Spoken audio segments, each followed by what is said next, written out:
Akar hebat tuh, Bung. Alhamdulillah sehat walafiat. Sudah lama saya mau bincang-bincang dengan kita Oh iya. tentang dekatnya hari pelaksanaan pemilu. Oh iya betul Iya. ya, perlu itu. Saya masih ada kekurangan pahaman saya mungkin tentang pelaksanaan pemilu di TPS. Mungkin ada yang bisa kita jelaskan apa fungsi KPPS, saksi dan lain sebagainya di situ, Bung. Ya sebenarnya di sini bukan saja dalam hal ini penyelenggara, itu termasuk saksi yang harus ketahui semua tata aturan yang ada di pelaksanaan pada hari ya. Dalam hal ini hari pemungutan dan penghitungan suara. Tapi semua unsur yang terlibat termasuk pemilih harus punya pengetahuan.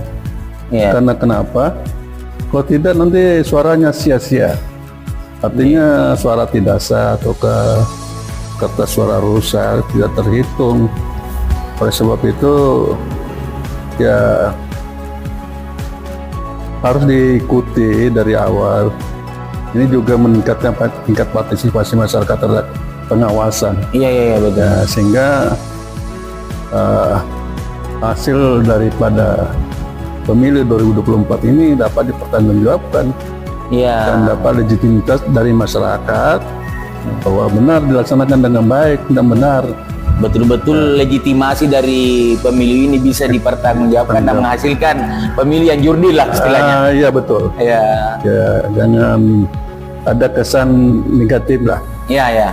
Ada semacam kesan bahwa wah ini sudah diakar atau bagaimana? Betul. Kita Jangan ada pemilu hasilnya ada catatan-catatan yang harus diperbaiki dan seterusnya. Sehingga nanti menghasilkan dilema dari hasil pemilih itu sampai bersengketa. Ya itu yang kita harapkan tidak terjadi. Tidak terjadi ya.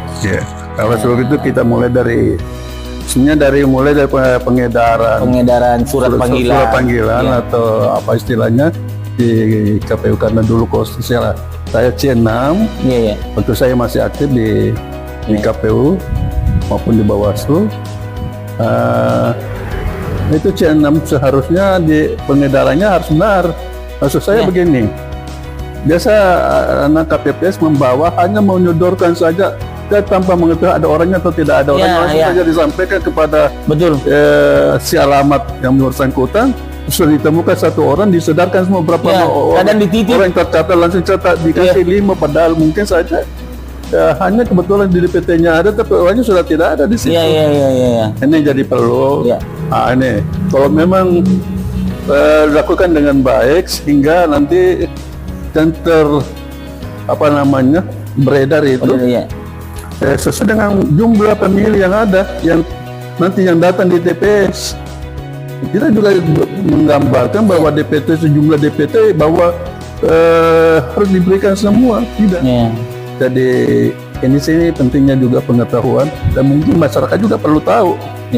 Jadi kalau memang dikasih surat panggilan atau pemberitahuan oleh KPPS, kalau bukan mata kan kembalikan.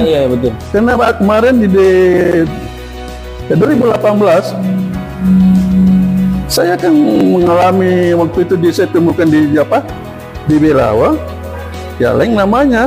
Dan juga dia disalahgunakan lah surat panggilan itu. Betulnya tidak disalahgunakan, hanya bertukar. Bertukar Satu namanya Zainuddin, satu Hasanuddin. Tak balik gitu. Nah ini ada semacam juga yang saya lihat di masyarakat. Kadang dia tidak pergi memilih padahal namanya terdaftar DPT dengan alasan bahwa saya tidak ada undangan. Ya memang. Soalnya masyarakat itu kan biasanya itu di OG. Aku dikagak undangan itu juga. Artinya lebih bagusnya mungkin proaktif tuh masyarakat untuk datang ke TPS apakah dia masih bisa terima undangan atau tidak dengan berdasarkan KTP-nya atau bagaimana? Bisa ya. Jadi kalau aturannya saya baca, tadi ada istilah DPK, data pemilih khusus. daftar pemilih khusus itu memang. Tapi kalau ada namanya di DPT, enggak ada masalah. Iya, namanya. Jadi bisa menjadi DPTB, daftar pemilih tambahan. Nah, terlepas dari itu, Bung, artinya ini sudah dapat DPT, sudah dapat undangan, masyarakat sudah masuk di situ. Nah, sering sekali mungkin dalam pelaksanaan pencoblosan itu sering juga ada yang bukan namanya atau menyalahgunakan undangan itu. Yang penting ada undangan, oh ini laki-laki, yang laki-laki yang mewakili. Kadang ada yang seperti itu, saya lihat. Tidak bisa caranya, maka oleh sebab itu seharusnya anggota KPPS itu juga harus cermat, jangan asal terima surat pemberitahuan dengan KTP yang mesti bersesuaian, harus sama namanya, nama di KTP dengan surat pemberitahuan itu. Kalau tidak sama jangan terima. Iya. Ini Bang, banyak kasus-kasus akhirnya bisa terjadi nanti seperti pemungutan suara ulang. Ya. Ya, Nah, saya mau pindah ke ini, Bung, persoalan saksi. Ya. Kadang ada anggota KPPS sudah tidak mau menerima mandat saksi kalau sudah lewat dari jam 7 misalnya. Dan artinya begini, jadi semuanya dalam terkhusus penyelenggara, dalam hal ini KPPS kan penyelenggara. Ya, penyelenggara, betul. Jadi baca-baca ke aturan tak, karena aturan tak itu yang dipakai, bukan aturan luar dan juga diada-adakan, tidak. Jadi saya baca itu mandat saksi bisa diterima pada saat mandat masuk. Ya, kalau memang mandatnya memang dianjurkan sebelum rapat pemungutan suara dimulai, ya. Tapi kalau sesudah rapat pemungutan suara ada saksi datang belakang terlambat, masih tetap diterima. Ya. Ini sesuai aturannya. Ya, ini sering ada yang ke anggota KPPS tidak mau menerima dengan alasan bahwa sudah rapat sudah dibuka baru datang. Tidak bisa. Artinya aturannya minta begitu. Artinya jam berapa pun saksi itu datang, masuk ke terlambat, lalu asalkan dia bisa melampirkan SK-nya mandatnya, itu masih bisa diterima. Bisa. Ya, alhamdulillah. Karena kebanyakan saksi kan dari jauh. Nah, atau apakah saksi itu pindahan sehingga mengurus pindahannya dan lain sebagainya. Nah, terkait ini, Bung, kita mungkin masuk ke mulai terima surat panggilan sampai pencoblosan, sampai di mana sebetulnya itu kewenangan saksi, Bung? Kewenangan saksi untuk bertanya atau sebagaimana dalam pemilihan dalam pencoblosan tersebut. Jadi saksi di sini karena dia mempersaksikan berlangsungnya kegiatan. Iya. Jadi kalau dia jelasnya saksi harus dibekali juga dengan pengetahuan. Ada pembekalan saksi lah. Iya, penyelenggaraan pemungutan dan penghitungan. Kalau tidak punya pengetahuan, apa yang dia mau tanyakan, jangan sampai sudah benar dia lagi persalahkan. Jadi harus punya pengetahuan sehingga nantinya kalau ditemukan tidak sesuai dengan pengetahuan yang dipelajari, apa yang terjadi di lapangan itu bisa disampaikan. Jadi langsung dia sampaikan ke anggota KPPS melalui ketuanya, disampaikan bahwa yang saya baca, yang pengetahuan saya bahwa seperti ini, data seperti ini. Iya. Seperti contohnya pendataan pemilih itu kan di KPPS 4 termasuk itu. Iya. Jadi sebaiknya saksi juga mengetahui itu karena memang dia tahu orangnya, karena juga begini ya. Biasa nama orang itu biasa berbeda nama di rumahnya, kesehariannya. Kesehariannya dengan nama yang tertulis di KTP. Yang sebenarnya. Jadi terkecoh juga. Jadi kan kebetulan saksinya kan orang di situ nggak tahu semua, tapi nama yang dia tahu bukan itu. Iya. Nah, bisa saja dia protes, namanya nanti dijelaskan bahwa yang sebenarnya memang namanya ini. Iya. Hanya panggilan sehari-harinya panggilan itu. Seperti itu sebenarnya. Pokoknya nanti tidak jangan sampai disalahgunakan lah. Iya.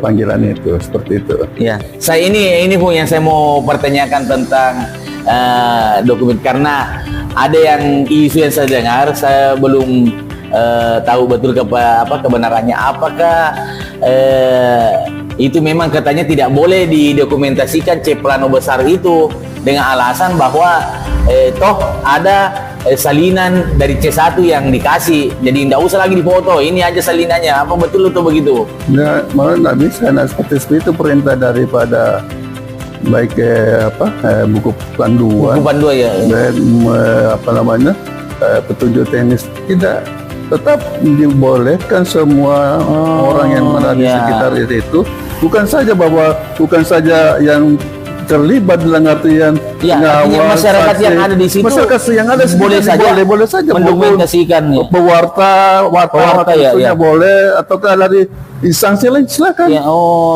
Tidak benar itu Bung, isu bahwa tidak boleh, artinya walau-walau, tapi sepengetahuan saya tidak boleh. Artinya ada larangan seperti itu. Di samping istilahnya dia bisa dokumentasikan saksi ini atau masyarakat yang ada di situ, apakah dia pemantau atau apa namanya, dia bisa mendokumentasikan hasil C1 plano itu. Yang dapat salinan ini adalah saksi. Silakan. Iya. Mana sih Pak Aku ya belum?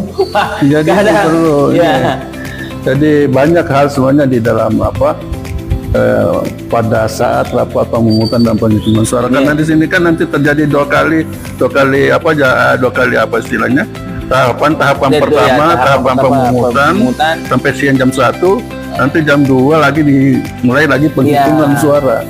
Jadi umpamanya Bung, itu tahapan pertama itu harus sampai di jam 1. Ya, jam 1. Ada KPPS atau ada TPS yang pemilihnya sedikit, habis sudah mencoblos di jam 10. Apakah sudah bisa ditutup itu atau bagaimana? Tak bisa. Oh, tidak bisa. Harus nunggu tetap sampai jam 1. menunggu pemilih. Jadi kan ada juga pemilih malas-malas yang nanti bisa datang istirahat ini dulu jam 11 atau jam 12, ya nggak apa-apa. Malah bisa sampai jam 2. Jadi begini. Jadi pemilih yang datang itu karena banyaknya datang jam 12 lewat, katakanlah 50 menit. Sementara yang datang ada sekitar 10 atau 20 orang. Jadi dia sudah terdaftar semua pada jam itu. Tapi setelah jam 1 masih tersisa banyak. Tetap lanjut. Yang penting sudah terdaftar. Yang tidak boleh, yang terlambat memang datang setelah jam 1 terlambat, dan itu sudah tidak bisa lagi. Jadi selama sudah mendaftar, meskipun jam 1 sudah sampai, tapi masih ada yang di dalam ruang tunggu, itu tetap dilanjutkan. Iya, silakan. Kecuali yang terlambat memang masuk, memang mendaftar. Makasih banyak Bung informasinya dulu ini. Jadi masih banyak kita bicara boleh lagi. Masih banyak yang perlu disampaikan terkait dengan pemungutan dan penghitungan suara. Belum kita lagi tidak terlalu teknis karena memang pekerjaan kita hanya pengawasan dan menyaksikan. Kalau teknis kan kerjanya dari KPPS. Makasih banyak dulu Bung. Insyaallah nanti. Lanjut ya.